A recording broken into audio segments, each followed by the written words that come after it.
Paldies tev, ka dalījies. Nu, ko mēs esam ļoti iekavējuši laiku. Tu gan iekļāvies, Kārli, tas nav par tevi. Tas ir tieši par atbalsta iespējām, jo atbalsta iespējas ir ļoti daudz, un viņas nevar 10 minūtēs viens runātājs pastāstīt, bet mēģināsim to vēl vienu reizi izdarīt, jo kā noslēdzošo runātāju es aicināšu Centrālās finanšu un līguma aģentūras pārstāve Ilze nevar izrunāt. Izrunāsi, lūdzu, ja? Ņem par labu. Lūdzu. Paldies. Ļoti labs uzvārds.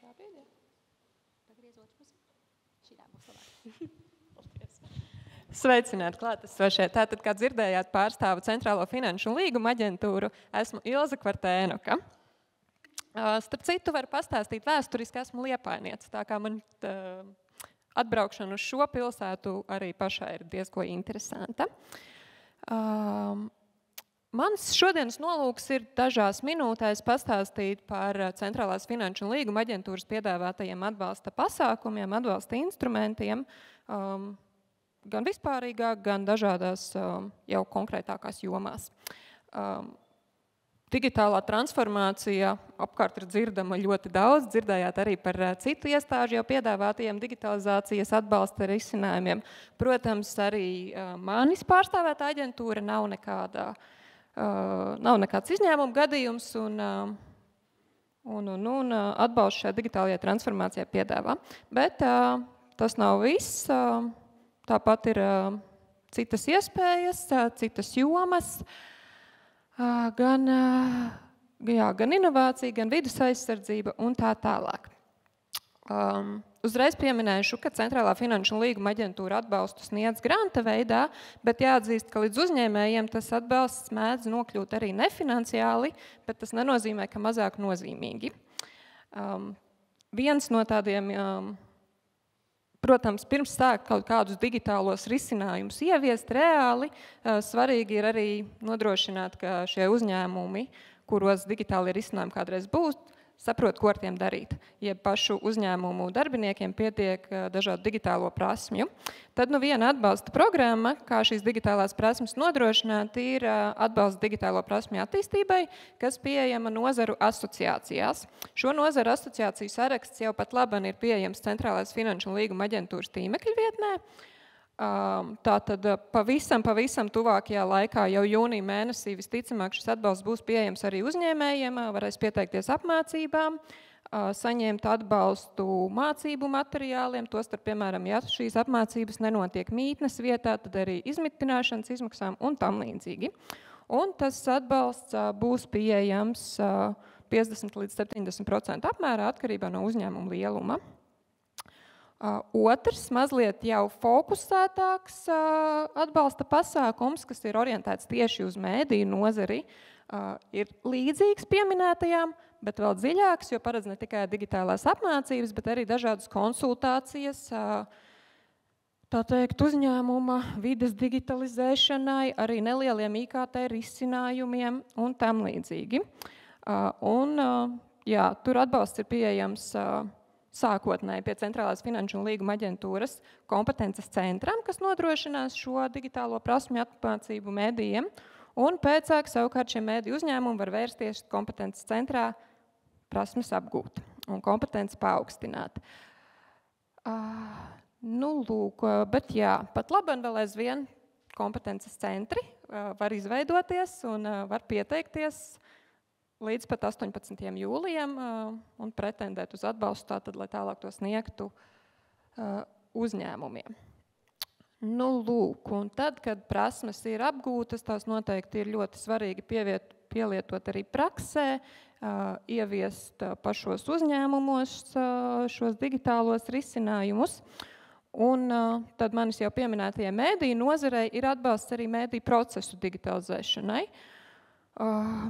Iespējams iegādāties programmatūru, ražošanas, produkta izplatīšanas risinājumus, auditorijas pētījumu risinājumus, teiksim, jaunus kaut kādus risinājumus datu uzglabāšanai un tā tālāk.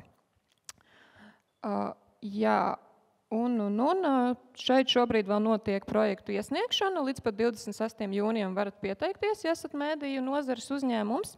Atbalsts ir līdz pat 750 000, un ko es īpaši gribu uzsvērt, šis ir nebūtu nebieži sastopams gadījums, kad atbalsts ir pieejams pat 100% apmērā. Kas vēl ir tāda interesanta atbalsta programma, kas likumsakarīgi patiesībā izriet no iepriekš pieminētajām. Skaidrs, ka visi iepriekš minētie ieguldījumi ceļ pašu uzņēmumu vērtību, un kā uzņēmumu īpašniekiem iegūt kaut ko no šī uzņēmuma vērtības ir veikt uzņēmuma kapitāla daļu kotāciju biržā. Tātad arī jau pavisam tuvākajā laikā ir plānots izsludināt šo projektu iesnieguma atlasi, kur uzņēmumi, tieši mazie un vidējie komersanti, var pretendēt uz atbalstu dažādiem konsultāciju pakalpojumiem, jo skaidrs, ka nereti tieši tie ir tie, kas prasa vislielāko ieguldījumu, kas rada papildus izmaksas, no kurām iespējams uzņēmumi nobīstās, un līdz biržai nemaz netiek. Tad, dažādām juridiskām konsultācijām, finanšu konsultācijām, un citām, kas nav ikdienas ierastie pakalpojumi, ir iespējams saņemt atbalstu 50% apmērā. Vēl nemazāk patiesībā interesants un, kā parāda iepriekšējā pieredze, ļoti pieprasīts atbalsta pasākums vai vispār atbalsta joma ir atbalsts pētniecībai un inovācijām. Un kā jau tu izskanēja šodienas pašā sākumā un turpināja izskanēt vēl aizvien turpinājumā, inovācijas noteikti ir tā vieta, kur vēl augt uzņēmumiem un lai motivētu šīs inovācijas attīstītie, protams, arī aizvien ir Eiropas Savienības fondi. Īpaši gribu uzsvērt divas programmas. Viena ir atbalsts jaunu produktu un pakalpojumu izstrādei. Tajā ir pieejams atbalsts rūpniecisko pētījumu veikšanai, eksperimentālām izstrādēm, arī tehniski ekonomiskajai priekšizpētei, un atbalsts ir pieejams līdz pat 80% atkarībā no pētījuma veida un komersanta lieluma. Lielajiem komersantiem tas atbalsts ir mazāks, mazajiem, protams, lielāks, jo tieši tiem ir nepieciešams vairāk šie motivējošie instrumenti. Kādām izmaksām ir pieejams atbalsts, jebkādām, kas nepieciešams pētījumu veikšanai. Darba samaksa, telpu noma, iekārtu noma, materiālu iegāde un tam līdzīgi. Ko es gribu īpaši uzsvērt, šis atbalsts ir pieejams caur kompetences centriem. Centrālā finanšu un līguma aģentūra ir šobrīd finiša taisnē, lai vienotos par sadarbības nosacījumiem ar šiem kompetences centriem. Un tad jau visticamāk tāds reāls atbalsts būs saņemams aptuveni šī gada augustā pašiem uzņēmumiem. Un savukārt otra atbalsta programma, kas ir gan bez nekādu citu institūciju starpniecības, ko piedāvās Centrālā finanšu un līguma aģentūra, tie ir praktiskas ievirzes pētījumi, jau bijusi atbalsta programma, būs arī tagad. Tā ir tiešām pieprasīta, jo mazliet plašāka nekā jau pieminētā jaunu produktu un pakalpojumu izstrāde. Praktiskas ievirzes pētījumu atbalsta arī manis jau pieminēto, piemēram, rūpniecisko pētījumu veikšanu, tehnisko ekonomisko priekšizpēti, eksperimentālo izstrādi, bet šeit vēl ir nianse, ka gadījumā, ja tas pētījums tiek veikts kopā ar pētniecības un zināšanu izplatīšanas organizāciju, tad ir pieejams atbalsts arī fundamentālo pētījumu veikšanai. Un līdzīgi kā iepriekš pieminēju, tad tas atbalsts ir arī sākot no 25% lielajiem uzņēmumiem eksperimentālās izstrādes veikšanai, līdz pat 80% mazajiem uzņēmumiem rūpnieciskiem pētījumiem, vai gadījumā, ja te ir pat pieminētie fundamentāli pētījumi, tad tas atbalsts ir līdz pat 85%. Un īstenot šo projektu varēs 3 gadus, kā minēju, tad izsludināšana plānota vasaras beigās, līdz ar to aicinu jau sākt apdomāt iespējamos pētniecības projektus.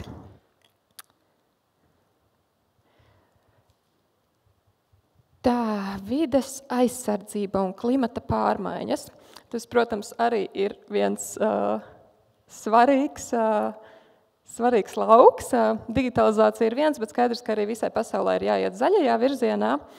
Tad, lūk, 2 atbalsta programmas, abas ir paredzētas vai nu pašvaldībām, vai vēl jau labāk pašvaldību kapitāla sabiedrībām, kas veic deleģētos uzdevumus, vai arī ir noslēgušas līgumu par sabiedrisko pakalpojumu sniegšanu. Vienā no tām ir atbalsts, teiksim, meliorācijas sistēmu izveidei vai atbalsts no erozijas cietušu krastu saglabāšanai un tam līdzīgi. Savukārt otrā var veikt dažādu dūņu attūdeņošanas, attīrīšanas, iekārtu iegādi un izveidi. Tajās attiecīgi atbalsts ir 65 līdz 85%. Vēl viens vīdes aizsardzības elements ir atkrituma apsaimniekošana. Tātad uzņēmumiem, kas nodarbojas ar atkritumu savākšanu, atkritumu izvešanu, atkritumu pārstrādi, īsāk sakot, atkritumu apsaimniekotājiem ir 2 atbalsta programmas, no kurām viena ir mazliet mazāka, kas paredz atkritumu dalīto vākšanas konteineru iegādi, nolūkā, lai tātad visi šķirojamie atkritumi netiktu izmesti klasiskajā sadzīves atkritumu konteinerī. Savukārt otra ir jau tāda ievērojamāka atbalsta programma, kas sniedz atbalstu būvdarbiem, iekārtu uzstādīšanai, iegādēji, specializētai traktoru tehnikai un tam līdzīgi. Un tad savu vēstījumu vēl noslēdzu ar noteikti nozari vai joma patiesībā, uz kuru tiecamies visi. Tā ir labklājība. Un labklājības jomā gribu uzsvērt 2 atbalsta programmas. Viena ir subsidētā nodarbinātība, kas nozīmē, ka ir iespējams uzņēmumam saņemt atbalstu, ja tiek nodarbināts nelabvēlīgākā situācijā esošs darba ņēmējs. Tas atbalsts ir pieejams dotāciju veidā līdz pat 100% un atbalstu nodrošina NVA. Savukārt otrs ir atbalsts inovatīviem sociālo pakalpojumu projektiem, kuru nodrošinās Sabiedrības integrācijas fonds. Ko uzņēmums varētu darīt šādā projektā, tas ir paredzēt kādu vēl nebijušu sociālo pakalpojumu attālākā lauku reģionā vai saglabāt nodarbinātību un tādā garā. Un šeit ir Centrālās finanšu un līguma aģentūras kontaktinformācija. Es aicinu gan šo, gan arī prezentācijā ietverto personu kontaktinformāciju noteikti izmantot, uzdot jau gan speciālus, konkretizētus jautājumus, gan vienkārši izmantot, varbūt, lai piesakotu līdzi jaunumiem un atrastu sev interesantas, aktuālas atbalsta programmas. Tās, ko es pieminēju, ir tādas, kurās vairāk var startēt uzņēmumi, bet jāatzīst, ka uzņēmē darbībai, protams, atbalstu sniedz ne tikai tās programmas, kur uzņēmums ir tiešais atbalsta guvējs, bet beigās to visu rezultātā uzņēmums aizvien ir lielākais ieguvējs. Tad, ja reiz šodienu pavadām zem saukļa, ka valsts atbalsta biznesu, tad es teiktu, ka arī Eiropas Savienības fondi ir viens no veidiem, kā šis bizness tiek atbalstīts. Paldies!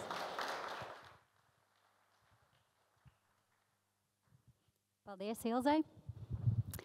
Man ir jāsaka paldies arī jums par to, ka bijāt šeit šodien.